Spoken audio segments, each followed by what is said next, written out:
পোশাক কারখানা সংশ্লিষ্ট দেশের 240টি গ্রুপ বন্ধ হয়ে গেছে বলে দাবি করেছেন চিত্রনায়ক ও ব্যবসায়ী অনন্ত জলিল। যে দাবি সম্পূর্ণ মিথ্যা বলে জানিয়েছেন প্রধান উপদেষ্টা প্রেস সচিব শফিকুল আলম। বুধবার 19 মার্চ রাতে প্রেস সচিব তার ফেসবুক ভেরিফাইড প্রোফাইলে পোস্ট দিয়ে কথা বলেন। শফিকুল আলম বলেন, অনন্ত জলিলের সরকার থেকে কিছু সুবিধা আদায়ের চেষ্টা করার আগে সঠিক তথ্য জানা উচিত। পোশাক কারখানা 240টি গ্রুপ বন্ধ হয়ে গেছে বলে যে দাবি তা সম্পূর্ণ মিথ্যা।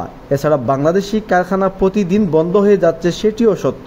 হাজার হাজার মানুষ চাকরি হারিয়েছে বলে তার দাবি সেটিও ভুল তথ্য। প্রেস সচিব বলেন, প্রাকৃত তথ্য হলো গত 7 মাসে বাংলাদেশে রপ্তানি 11% বৃদ্ধি পেয়েছে। স্থানীয় প্রশাসন ও শিল্প পুলিশ রিপোর্ট অনুযায়ী এই সপ্তাহে গাজীপুর, আশুলিয়া ও সাভারে প্রায় 99% কারখানা খোলা ছিল। সরকারের দাবি মিথ্যা হলে অনন্ত জলিলকে তার তথ্য ও পরিসংখ্যান উপস্থাপনা করার জন্য অনুরোধ জানান শফিকুল আলম।